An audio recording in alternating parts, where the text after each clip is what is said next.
Morning class. आज का हमारा टॉपिक है non steroidal anti inflammatory drugs, that means NSAID। NSAID drugs का यूज क्यों करते हैं हम, क्या होता है, ये आपके एग्जाम पॉइंट ऑफ व्यू से भी बहुत इंपॉर्टेंट है और आपके डे टू डे लाइफ के लिए भी ये बहुत इंपॉर्टेंट है जानना। सबसे पहले हम जानते हैं कि ये जो ड्रग्स हैं NSAID, इसका यूसेज क्यों किया जाता है।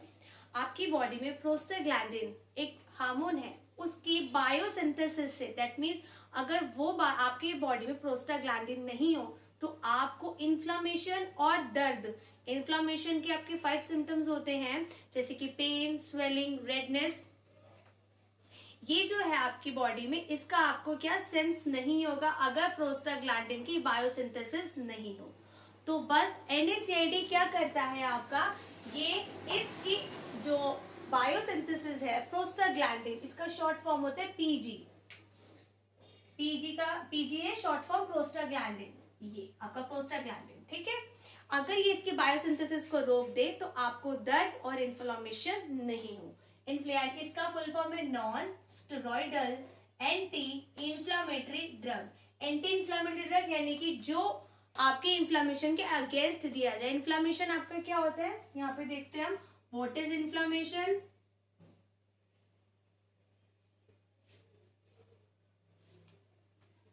पहले क्या होता है, आपको पेन होता है, फिर क्या होता है आपका रेडनेस हो जाता है वहां पे, फिर क्या हो जाता है वहां पे स्वेलिंग हो जाती है, सूज जाता है, फिर आपका वहां पे क्या होता है हीट, वहां पे बहुत ज्यादा आपके बॉडी टेम्परेचर से वहां पे बहुत ज्यादा हीट हो जाती है। उसके बाद क्या हो जाता है आपका फिर loss of function.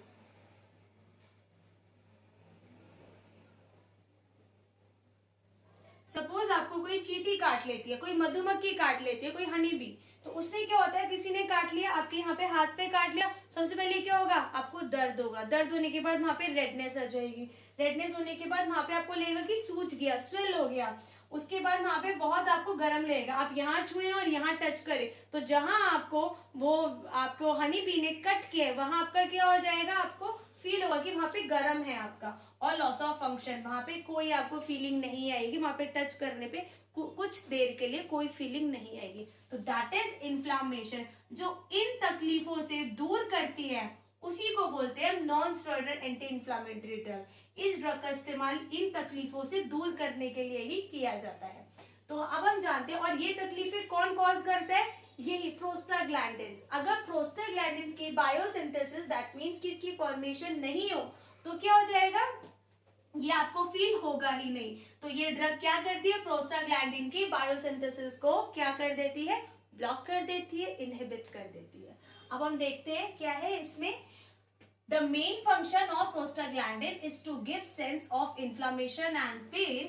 NSAID is responsible to inhibit or block the biosynthesis of prostaglandin, that is PG. अब PG के आपके और पाथवे क्या है, आपका कॉक्स। अभी कॉक्स के भी 3 पार्ट्स हैं, कॉक्स 1, कॉक्स 2 एंड कॉक्स 3। अब देखते हैं कॉक्स 1 क्या है। ये आपका प्रेजेंट होता है सारे सेल में, ठीक है, present in cell, that is constitutive, ठीक है। इसका फंक्शन क्या होता है, हाउस कीपिंग का काम होता है। हाउस कीपिंग क्या होता है, आपकी बॉडी में जितने सेल्स है उसको मेंटेन करना, ये किसका काम होता है, कॉक्स 1 का काम होता है। और कॉक्स 1 किसके लिए रिस्पॉन्सिबल होता है, इसका फिजियोलॉजिकल रोल क्या होता है, गैस्ट्रो प्रोटेक्शन। आपकी जो गैस्ट्रो प्रोटेक्शन क्या है, आपके जो पेट में हाइड्रोक्लोरिक एसिड का फॉर्मेशन ज्यादा हो उसको मेंटेन करना, यानी कि आपको पैप्टिक अल्सर से बचाए रखने का काम भी किसका होता है, कॉक्स 1 का होता है। तो आपको पैप्टिक अल्सर जैसी बीमारियों से बचाता कौन है, कॉक्स 1। और कॉक्स 2 क्या होता है आपका, कॉक्स 2 ही रिस्पॉन्सिबल होता है किस चीज के लिए, आपके इन्फ्लामेशन के लिए। आपको दर्द जो होता है, यानी कि ये जो आपको 5 फीलिंग होती है, pain, redness, swelling, heat and loss of function, ये इसके लिए कौन रिस्पॉन्सिबल है, कॉक्स 2 रिस्पॉन्सिबल है। और कॉक्स 2 जो है आपका, ये आपका कब इंड्यूस होता है, जब ऑक्सीडेटिव स्ट्रेस होता है। ऑक्सीडेटिव स्ट्रेस स्टैंड्स फॉर क्या है ये, कि आपकी बॉडी में कोई ऐसी केमिकल रिएक्शन जिससे क्या हो जाता है, स्ट्रेस। इसका सिम्टम्स क्या हो सकते हैं, जैसे कि रिंकल्स आना, ग्रे हेयर जिसको सफेद बाल बोलते हैं, ठीक है, रिंकल्स आ जाना, grey hair, it's a symbol of oxidative stress. आपका है इंजुरी, कोई चोट लग जाना, इस्कीमिया क्या होता है, lack of blood lack of oxygen cause कीमिया। न्यूरो डिजेनरेटिव क्या है, न्यूरॉन्स का डिग्रेडेशन होना। ये इन सारी चीजों को कौन इंड्यूस करता है, कौन स्टिमुलेट करता है, इनसे कॉक्स-2 स्टिमुलेट होता है। और जो किसके लिए रिस्पॉन्सिबल है, आपका इन्फ्लामेशन के लिए।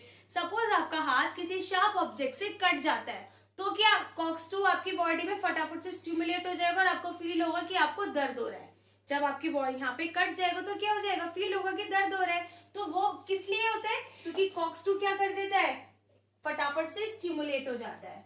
और ये कॉक्स-2 कहाँ प्रेजेंट होता है, ब्रेन एंड किडनी में। It is the important point कि कॉक्स-2 कहाँ प्रेजेंट है, सिर्फ ब्रेन और किडनी में प्रेजेंट है। और सबसे ज्यादा यही रिस्पॉन्सिबल होता है किसके लिए, इन्फ्लामेशन के लिए। अब देखते हैं कॉक्स-3। कॉक्स-3 का है, ये इन्वॉल्व आपका इन्फ्लामेशन में नहीं होता है। That is not responsible for the inflammation, responsible to maintain the body temperature. आपके बॉडी के टेम्परेचर को मेंटेन करने का काम कौन करता है, कॉक्स-3। तो आई होप आपको ये समझ आया हो कि NSAID क्या होता है, ये क्यों दिया जाता है, ये किस वजह से दिया जाता है, बॉडी में ऐसा कौन सा हार्मोन एक्टिवेट होता है कि हमें पेन और इन्फ्लामेशन जैसी फीलिंग आती है, दैट इज प्रोस्टाग्लैंडिन। प्रोस्टाग्लैंडिन की बायोसिंथेसिस को रोकती है कौन सी ड्रग, आपकी non steroidal anti inflammatory drug, जिससे हमें इन्फ्लामेशन जो फीलिंग्स है ये हमें नहीं होती है और हमारे जो है वो नॉर्मल रहता है, हमें दर्द का एहसास नहीं होता है। अब हम पढ़ते हैं नेक्स्ट स्लाइड में कि NSAID की क्लासिफिकेशन क्या होती है। अभी तक मैंने सिर्फ आपको एक ब्रीफ इंट्रोडक्शन दिया है कि NSAID क्या है, क्या और इसके बारे में हमें क्यों पढ़ना है। अब नेक्स्ट स्लाइड में इसका क्लासिफिकेशन देखते हैं। अब हम देखते हैं कि NSAID में कौन कौन सी ग्रुप्स हैं, यानी कि कौन कौन सी मेडिसिन हैं, क्या NSAID में ग्रुप्स आते हैं। ठीक है, सबसे पहले NSAID में आता है आपका एनाल्जेसिक। एनाल्जेसिक क्या होता है, जो आपके पेन को रिड्यूस करते हैं, उस मेडिसिन को हम एनाल्जेसिक बोलते हैं। Are class of medication design specially to reduce pain, जो सिर्फ आपके दर्द को कम करेगी, दैट इज एनाल्जेसिक।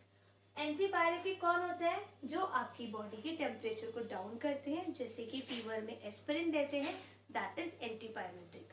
अब हम डेफिनेशन देखते हैं, an agent that reduce body temperature or fever, that is antibiotic। अब देखते हैं एंटी इन्फ्लामेशन, एंटी इन्फ्लामेटरी वो कौन सी ड्रग्स होती है और वो क्या करती है, एक ऐसी ड्रग्स जो रिड्यूस करती है इन्फ्लामेशन को, दैट इज एंटी इन्फ्लामेशन, जैसे कि रेडनेस, स्वेलिंग और पेन। स्पेशली इन तीनों कैरेक्टर को जो कम करता है, आपके रेडनेस को, स्वेलिंग को और आपके दर्द को, वो कौन होता है, आपका एंटी इन्फ्लामेटरी आपकी ड्रग्स होती है।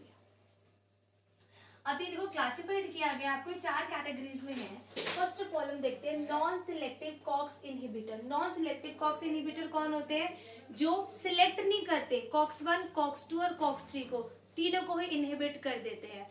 कॉक्स-3 को इनहिबिट करने से तो हमें कुछ फर्क नहीं पड़ता, क्योंकि वो इन्फ्लामेशन में रोल ही नहीं प्ले करता है, वो सिर्फ बॉडी को क्या करते हैं, बॉडी के टेम्परेचर को मेंटेन करता है। कॉक्स-1 को इनहिबिट करने से क्या होगा, उसको इनहिबिट करने से हमें प्रॉब्लम आ सकती है हमारे गैस्ट्रोइंटेस्टाइनल ट्रैक्ट में, यानी कि अल्सर की पॉसिबिलिटी बढ़ सकती है, क्योंकि वो गैस्ट्रो प्रोटेक्शन प्रोवाइड करता है, हमें पैप्टिक अल्सर वगैरह से सेव करके रखता है, हमें उससे बचा के रखता है। तो कॉक्स-1 इनहिबिटर को हम अगर इनहिबिट कर देंगे, ब्लॉक कर देंगे, तो हमें ये क्या है, ये किसका नेगेटिव पॉइंट है कि नॉन सिलेक्टिव कॉक्स इनहिबिटर को हम किस लिए यूज करना नहीं पसंद करते, ताकि क्या हो जाते हैं, हमें गैस्ट्रोइंटेस्टाइनल की जो इन्फेक्शन है, यानी कि जो आपकी पैप्टिक अल्सर है, यानी कि पेट में कोई प्रॉब्लम है, जैसे कि कॉन्स्टिपेशन भी हो सकती है, तो उससे क्या है, ये आपका किसका ड्रॉबैक है, कॉक्स-1 को अगर हम इनहिबिट करते हैं, उसी को बोलते हैं नॉन सिलेक्टिव कॉक्स इनहिबिटर। इसके देखिए क्या है आपके पार्ट्स, इसके फर्दर ही कैटेगराइज है सैलिसाइलेट यानी कि aspirin, propionic acid derivative ibuprofen और नैप्सोरॉन, फिर आ जाता है आपका anthranilic acid derivative, mefenamic acid, acetic acid derivative diclofenac, aceclofenac, oxicam derivative piroxicam और टिनोक्सिकिन। ठीक है, ये आपका जो है नॉन सिलेक्टिव। नॉन सिलेक्टिव को हम प्रेफरेंस नहीं देते हैं, यानी कि उसका यूसेज हम उतना नहीं करते हैं। क्यों नहीं कर पाते, क्योंकि इससे क्या हो जाता है, आपका कॉक्स-1 भी इनहिबिट हो जाता है, जिससे उसके इनहिबिट होने से गैस्ट्रोइंटेस्टाइनल प्रोटेक्शन नहीं मिल पाता। अब देखते हैं हम प्रेफरेंशियल कॉक्स-2। प्रेफरेंशियल और सिलेक्टिव में क्या डिफरेंस है, लेट्स डिस्कस।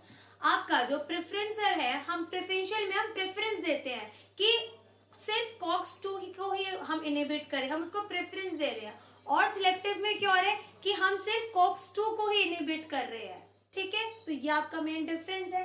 तो प्रेफरेंशियल में कौन है, निमेसुलाइड, मेलेक्सोकिम और डिक्लोफेनाक। अब जो आपका निमेसुलाइड है कि अब तो इंडिया में बैन हो गया for paediatric use, that means बच्चों के लिए बैन हो चुका है, ये इसका सबसे ज्यादा यूज होता है। वैसे सिलेक्टिव COX-2 इनहिबिटर में कौन है आपका, सेलिकोसिब और पैराकोसिब, ठीक है। अब आ जाता है fourth, analgesic antipyretic with poor anti inflammatory action. इसका क्या मतलब है, एनाल्जेसिक और एंटीपायरेटिक। एनाल्जेसिक क्या है आपका, जो पेन से रिलीफ कराता है, और एंटीपायरेटिक जो आपका क्या है, बॉडी के टेम्परेचर को रेगुलेट यानी कि डाउन करते हैं, आपकी फीवर जैसी कंडीशन को खत्म करता है।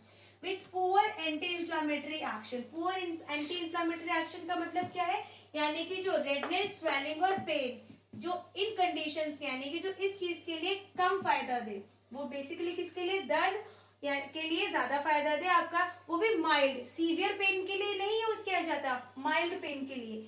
इसका एग्जाम्पल है पैरा अमीनोफिनॉल डेरिवेटिव, एग्जाम्पल है इसका पैरासिटामोल।